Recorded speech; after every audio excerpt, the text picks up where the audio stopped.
Hi guys, welcome back. तो आज ना हम बात करने वाले हैं, this is continuation of appeal. तो आज हम एक नया सेक्शन बात करने वाले हैं, मतलब जो स्टार्टिंग में जो सेक्शन है, ठीक है, which talks about appeals from original jurisdiction. Section 96 की बात करने वाले हैं, ठीक है। We are going to discuss what is said in section 96, what does this section state. तो this section states that appeals from original jurisdiction. Original jurisdiction, original का मतलब क्या है? जहां सूट इंस्टीट्यूट हुआ था, फर्स्ट इंस्टांस, सबसे पहले जहां सूट, जिस कोर्ट में सूट इंस्टीट्यूट हुआ था, ठीक है। तो इसके चार फोर क्या बोलते हैं, फोर क्लॉजेस हैं, ठीक है। तो हम क्लॉज 1 क्लॉज 2 एक एक बारी बारी करके बताऊंगी मैं। तो पहला क्या क्लॉज बोलता है? पहला क्लॉज ये बोलता है कि जब तक बार नहीं है, अनलेस इट इज एक्सप्रेसली बार, तो अपील में लाई फ्रॉम एवरी डिग्री, मतलब किसी भी डिग्री से आप अपील फाइल कर सकते हैं, ठीक है। अपील फाइल कर सकते हैं जब तक एक्सप्रेसली बार्ड नहीं है, ठीक है। ओरिजिनल जुरिसडिक्शन से जो सूट आ रही है, मतलब ओरिजिनल जुरिसडिक्शन में जो सूट इंस्टीट्यूट हुई थी, उसके से जो डिग्री आ रही है, उस सारे डिग्री के खिलाफ आप अपील फाइल कर सकते हैं, ठीक है। क्लियर है?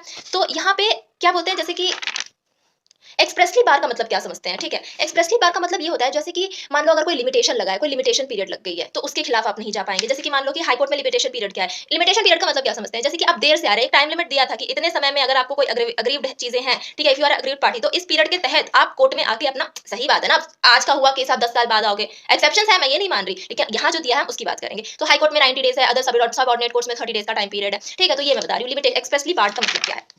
यहाँ के क्लियर है? Moving two clause 2। क्लॉज 2 क्या कहता है कि appeal can be made against an x parte degree. X party से क्या समझते हैं? एक्स पार्टी हमने पढ़ा था प्रीवियसली कि जैसे दो पार्टी थी, एक पार्टी नहीं आई, ठीक है, तो जो नॉन अपीयरेंस हो, तो उसके खिलाफ डिग्री पास हो गई, जो पार्टी नहीं है, तो उसी को बोलते हैं एक्स पार्टी डिग्री, ठीक है। तो उसके खिलाफ भी अपील कैन बी मेड, ठीक है। तो ये बोलता है सेक्शन 96 क्लॉज 2 बात करता है। अब मूविंग टू क्लॉज 3। क्लॉज 3 बात क्या करता है? No appeal shall be made against a consent degree. मतलब जो हमने पढ़ा था कि जो जैसे जो बार्ड है, जो लिमिटेशन, जो बार्ड पीरियड एक्सप्रेसली बार्ड में मैंने बताया कि जो कंसेंट से है, ठीक है, कंसेंट या कॉम्प्रोमाइज से रिलेटेड जो डिग्री है, उस पर अपील आप नहीं कर सकते। तो ये प्रावधान किसमें दिया है? Section 90 clause 96 clause 2। थोड़ा सा ना मैं बहुत ज्यादा पढ़ लिया ना, तो कचरा हो गया दिमाग, ठीक है। फोर्थ क्लॉज क्या कहता है 96 का? ये बहुत अच्छा है कि मतलब और बेसिक है और बहुत ज्यादा पूछा नहीं जाता। पहला 3 आपको रिमेंबर करना है। पहला क्या है कि एक्सप्रेसली बार्ड नहीं है अपील, और जो ओरिजिनल सारे डिग्री जो है वो अपील हो सकते हैं, जो ओरिजिनल जुरिसडिक्शन से फाइल हो रहे हैं, सूट इंस्टीट्यूट होकर आ रहे हैं। दूसरा क्या हमने पढ़ा कि appeals can be made from ex parte degree, और तीसरा हमने क्या पढ़ा कि no appeal shall be made from the against the consent degree. Fourth क्या बताता है कि appeal shall be lie where the matter of the original suit exceed 10,000 से ऊपर जो है मैटर है, वो अपील उसमें नहीं किए जाएंगे। नो अपील शैल लाई